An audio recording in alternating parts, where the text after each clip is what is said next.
Piping का मतलब क्या होता है? पाइपिंग मतलब entire network of flowing either liquid और गैस। सबसे अच्छा एग्जांपल हमारे घर का है। हमारे घर में छत के ऊपर टंकी लगी होती है। उस टंकी से एक पाइप आता है। पाइप में क्या लगा होता है? एक वॉल्व लगा रहेगा। जिस वॉल्व को हम बंद कर देंगे तो पानी आना बंद हो जाएगा, खोल देंगे पानी आएगा।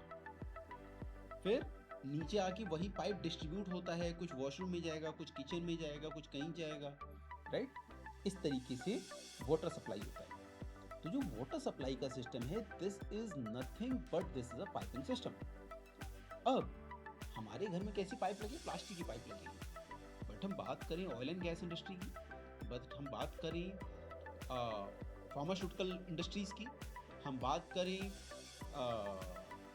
पेट्रोकेमिकल प्लांट्स की, तो इन सब जगह क्या होता है?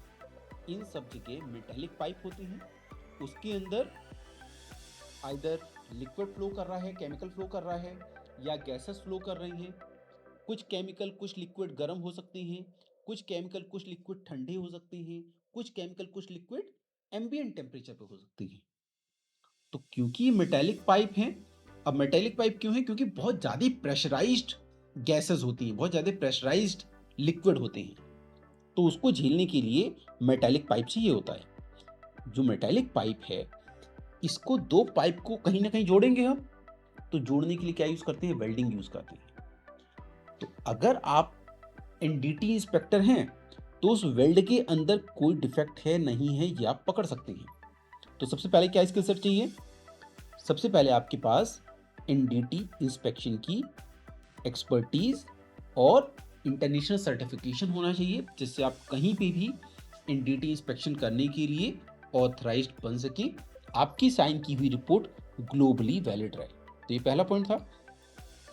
दूसरा, ये वेल्डिंग जॉइंट है तो आपको वेल्ड की टोटल नॉलेज होनी चाहिए।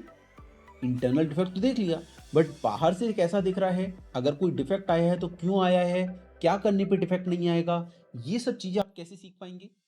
जब आप वेल्डिंग इंस्पेक्टर रहेंगे। तो आपको वेल्डिंग इंस्पेक्टर भी होना है। वेल्डिंग इंस्पेक्टर का इंटरनेशनल सर्टिफिकेशन कौन सा है? CHWIP 3.0।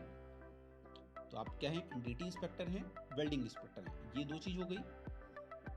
अब जो पाइप है, पाइप के अंदर कभी गर्म लिक्विड, कभी ठंडा लिक्विड, कभी गर्म गैस, कभी ठंडी गैस, कभी एम्बिएंट गैस, राइट। तो इसमें करोजन भी होने की चांसेस हैं। मान लो अगर मरीन एरिया में ये पाइपलाइन है, ये सारे सिस्टम्स हैं, तो वहाँ पे क्या रहेगा? मॉइस्चर के अंदर क्लोराइड सॉल्ट रहेंगे। या फिर अगर आप इंडस्ट्रियल एरिया में काम कर रहे हैं तो वहाँ पे जो मॉइस्चर है, एयर के अंदर जो मॉइस्चर है, उस मॉइस्चर में अलग सॉल्ट रहेंगे, सल्फेट सॉल्ट रहेंगे। तो ये सॉल्ट क्या करते हैं? ये सॉल्ट करोजन क्रिएट करेंगे। तो उस करोजन से कैसे बचना है, ये कौन अच्छे से बता पाएगा? करोजन एक्सपर्ट बता पाएगा। और करोजन एक्सपर्ट क्या करता है? वो आपको ये बताएगा कि किस तरीके से पेंट करना है, राइट। तो करोजन का प्रिवेंशन किससे आता है? पेंटिंग से। तो आपके पास करोजन एक्सपर्टीज होनी चाहिए, आप पेंटिंग इंस्पेक्टर होने चाहिए। पेंटिंग इंस्पेक्टर बनने के लिए कौन सा सर्टिफिकेशन चाहिए? B gas grade 2। तो अभी तक हमने क्या बात किया? एनडीटी की बात की, हमने बात की सीसीप की बात की, हमने बात किया बी गैस की बात की। 3 सर्टिफिकेशन। अब क्योंकि आप इंस्पेक्शन पाइपलाइन का कर रहे हो, तो पाइपलाइन का इंस्पेक्शन कौन करता है? API 570 certified professional. तो आपके पास API 570 भी होना चाहिए। अगर आपके पास ये सारे सर्टिफिकेशन है तो कंपनी एक ही बंदा हायर करेगी और उसको मोटा पे करेगी।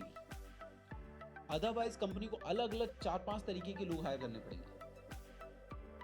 अगर मान लो अलग अलग काम के लिए कंपनी अलग अलग पर्सन भी हायर कर रही है, लेकिन जो टॉप मोस्ट पोजीशन वाला बंदा है वो हर एक चीज में परफेक्ट है, तो वो अपने जूनियर वालों से अच्छे से काम करा पाएगा। अगर उसे जूनियर लेवल का काम नहीं आता तो जूनियर वाले कुछ भी उसे उल्टा सीधा रिपोर्ट दे देंगे, उसको सबको ओके ओके करना पड़ेगा। तो if you want to rise, then आपको एक एक सीढ़ी करके चढ़ना है। पहले एनडीटी करो, फिर क्यूसी करो, फिर CHWIP करो, फिर बी गैस करो, एंड देन आप API पे जाओ। So this entire sequence is required for your growth.